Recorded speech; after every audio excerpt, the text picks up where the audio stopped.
Tia Deshay. Today is Friday, February 17th, 2023. It is 12:05 p.m. and this is our divination reading. And a little child will lead them, divining our children's future. Brought to you by Mirror Moments with Tia Deshay. Isaiah 11:6. The purpose of this part of my channel comes from the Bible, Isaiah 11, the 11th chapter and the 6th verse. The NIV version of the Bible: the wolf will live with the lamb, the leopard will lie down with the goat, the calf and the lion and the yearling together, and a little child will lead them. On my channel, I have, compartmentalized my videos. So if you're looking for metaphysical classes, I put those videos into one playlist.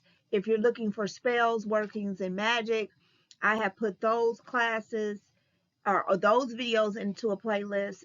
My divination readings are in a playlist. My channel messages are in a playlist.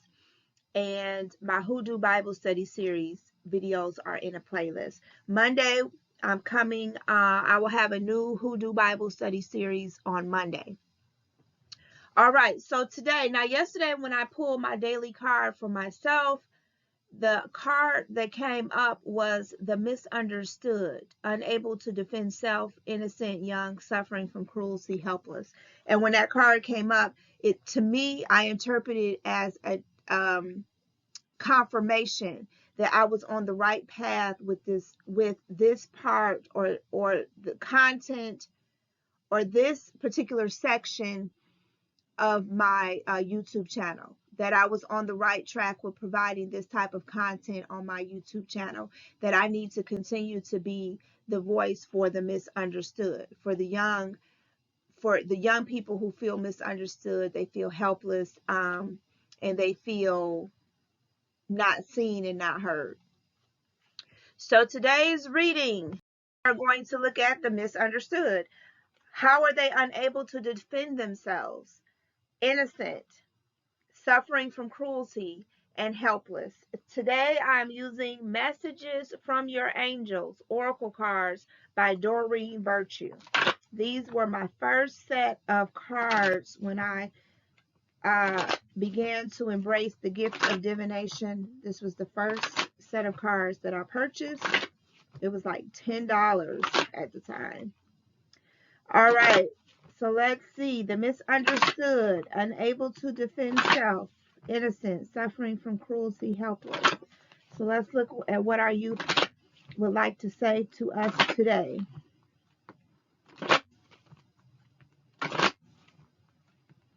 One more time. All right, here we are. We're looking at 4 cards today. All right. Athena, it is safe for you to be powerful. You know how to be powerful in a loving way that benefits others as well as yourself. So, well, it makes sense. Unable to defend self because our youth don't feel powerful. There are just so many ways in which our youth are stripped of their power, from inside the home to school to social circles with their peers, through religion, through social media, through movies. I mean, there are just so many messages out here that don't empower our youth, that strips them of their power. And when you feel as if you're unable to defend yourself because you have someone who you call parent, mother, father, or your legal guardian, grandma, aunt, uncle, whoever is legally responsible for you, when you go to them and you're asking them or telling them, you're asking for protection, you're asking for their help, or you're telling them that, you know, such and such is touching on me, or doing making inappropriate advancements or gestures toward me, and you're ignoring them. You're choosing your boyfriend over your child. And in the child's eyes, you're choosing the abuser over me. So this is how they feel unable to defend themselves. They feel powerless. God is saying in this moment that our children are very powerful, but they are constantly stripped of their power, especially at home and in school. And like I said, with their friends and social circles, with peer pressure, all of that. Oh, you're not good enough. You're too fat. You're too skinny. You just making that up, or you just being fast. Look what kind of clothes you're wearing. You don't know anything. You're too young. Just we're constantly bombarding them with messages that they are not powerful in their own right. Do they still have a lot to learn? Do they still have a lot of growing to do? Absolutely. But it does not negate the fact that they know something. They know enough for the moment in which they're in. So this is how they feel that they're unable to defend themselves, because constantly being stripped of their power, constantly. Where they just feel they're always second guessing themselves. Why? Because when they go to who they believe is a trusted adult, an authority figure to help them, they're always disappointed. The adult will say, "Or I'll do it, I'll take care of it," and then they don't do it.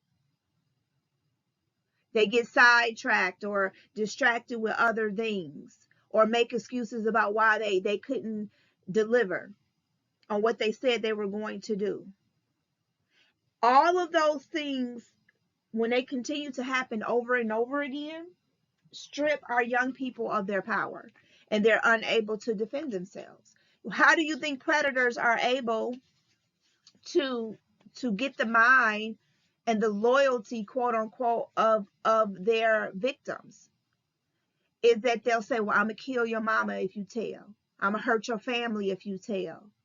No one's going to believe you." And so they strip them of their power, and they believe it. They believe it, and then they don't tell. They suffer in silence. So that's with unable to defend self. They don't feel like it's safe for them to be powerful. They don't feel like it's safe for them to speak up and voice their opinion, because they're always being told, "Oh, you're stupid. You don't know. That don't even sound right. Who told you that? Where did you get that from?" Like, it's always critical. It's always critical. All right. And I'm spraying my Florida water. All right, the next one, innocent. It's a good time. Now, the names that are coming up are Athena or Isaiah, if you have children named Athena or Isaiah. It is a good time to give thanks to new ideas. Excuse me. It's a good time to give birth to new ideas and situations in your life. I'm watching over you, guiding you, and protecting you during these changes. Now, innocent. Now, I'm going to say what it was coming to mind. In this image, it's a woman that's pregnant. There could be possibly someone that's listening to me. You have, your child has told you that they are pregnant, or they have gotten someone pregnant. And you may feel as if their innocence is now lost. They're no longer innocent anymore. They don't have that childlike innocence, because they're no longer a virgin. I'm also hearing this could be a result of rape or incest, or some type of sexual abuse.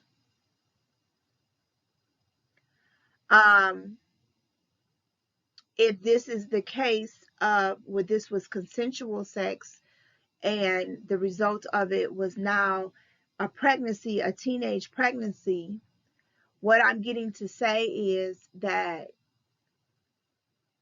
it really does the girl, the teenage girl, a disservice when we browbeat her, because at the end of the day, her body is doing what it's supposed to do.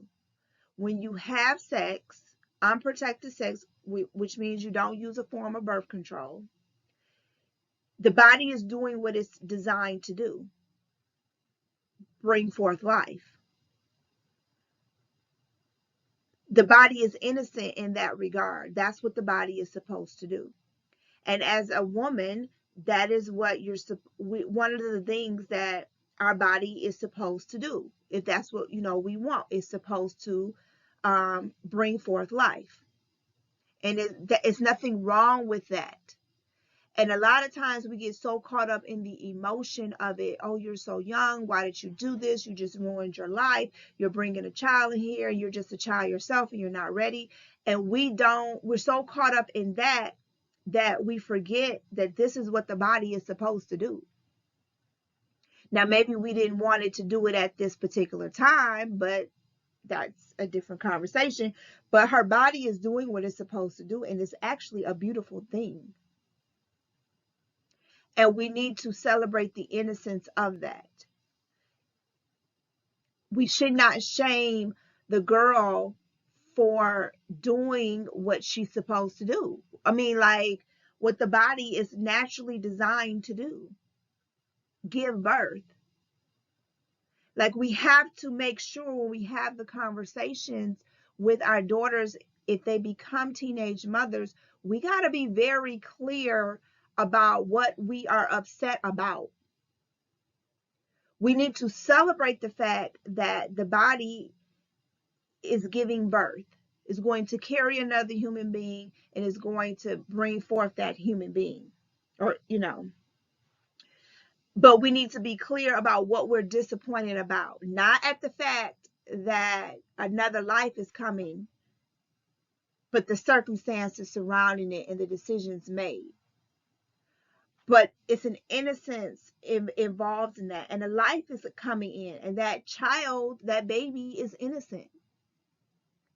And there needs to be some differentiation here in conversation, and to celebrate the fact that this is a beautiful thing, that your body is now going to bring forth another human being.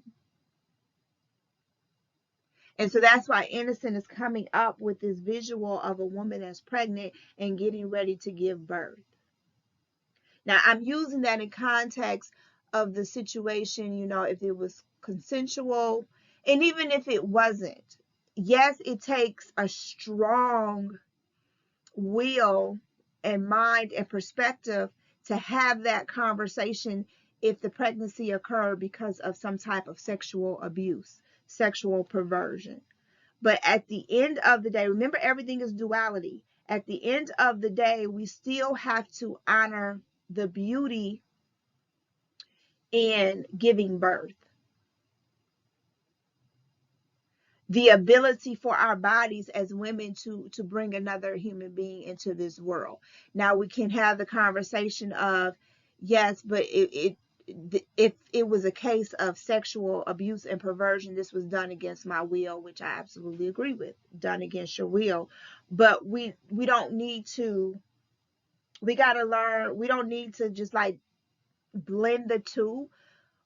What's the word I want to say? We need to learn how to distinguish one from the other,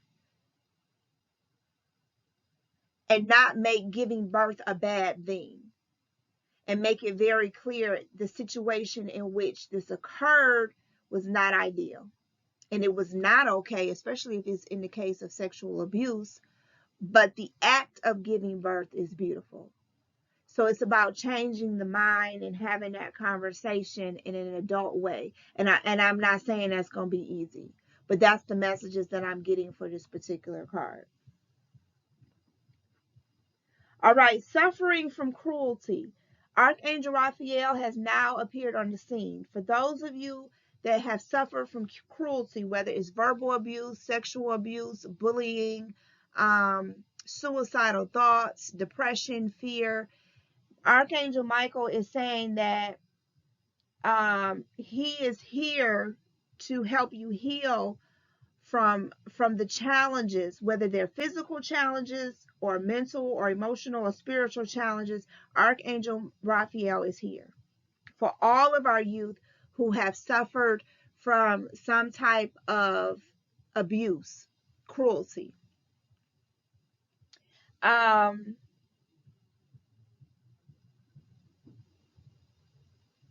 And I'm getting to work with a green candle.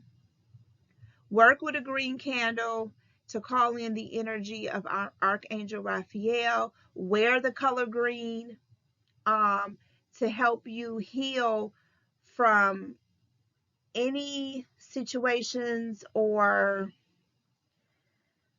environments that have oppressed you or have caused some type of cruelty. So if you know your child is suffering from the effects of cruel treatment, work with Archangel Raphael and get you a green candle. Okay, and call on Archangel Raphael to come in and heal the situation. Okay, and our last card is helpless. The reason why our children are feeling helpless is because they don't think they deserve the best. And they don't think they deserve the best is either because they've been told that constantly all day, every day. They live in an environment where they see people who just settle. They settle for whatever is given to them. They live in an environment where as soon as somebody um elevates or something good happens to them, then they get robbed. People are jealous of them. They hate on them. So it's like, well, forget it. Why should I even try to work to get anything better than what I have if people just gonna rob me or steal from me or kill me or be jealous of me or hate on me? Let me just stay where I am so I don't have to deal with all of that. So our children feel helpless because um they don't feel as if they deserve better than what they have because it comes with a price. I'm going to have to leave the hood. I can't come back to the hood and hang out with my friends anymore, or my family is now jealous of me. And so they feel helpless, like they know they have so much potential. They know that they are so gifted and talented, and they have scholarships and just all of these opportunities, but telling them, these opportunities are speaking to them, and these people are telling them like, you deserve way more than living in a neighborhood where you see drugs and prostitution all the time. You deserve more than how you grew up. And it's hard for them to accept this or embrace these opportunities that will give them more because they realize they're going to have to leave behind their family, their neighborhood. And a lot of them aren't ready for that. They're not ready for the mental fortitude and responsibility that comes with that. And so they feel like a lot of them compromise. They put themselves in compromising situations because they don't believe they deserve any better. That's why a lot of our teenage girls and teenage boys are in relationships, romantic relationships, friendships, where they're put in compromising situations because they don't think they deserve any better. Because they saw mama, being beat, or they saw mama trading her body for sex, or they saw daddy, pimping out women, or they saw daddy being abused, or they saw daddy, using drugs. They never saw anybody doing anything better than what was going on in their environment. So they don't think that they deserve better than what's going on in their environment, even though they have all these opportunities telling them otherwise. And so they feel helpless. Or it could also be that they have all of this potential, all of this creative talent, but they have no outlet. They have nobody nurturing it. And so they feel helpless. They feel like I'm creative, I can draw, I'm artistic, I'm great at building things, I can sew, I can design beautiful garments. I'm great at math. I'm great at computers. I'm great at medicine. All of these things, but there's nowhere for me to express that. You know, when I try to talk to mommy or show mommy my creation or daddy my creation, is shut up, leave me alone. All right, oh, that's nice. Go on back in your room. I'm busy. Or they may go to a school where they're bullied because they're smart. The school doesn't have enough programs to cater to their gifts and talents. And so they feel helpless, like they know this is my ticket out of this situation, but there's nobody there who is recognizing that gift in them and nurturing it. And so they feel helpless. They know, whether somebody is telling them or not, instinctively our children know they deserve better than what they have, what they're getting. But it's like, who do I tell that to? Who's going to believe me and who's going to help nurture me in this process? So that has been our reading for today. Today is Friday, February 17th, 2023. It is now 12:26 p.m. And until next time, this is Tia Deshay. Stay blessed and stay aware.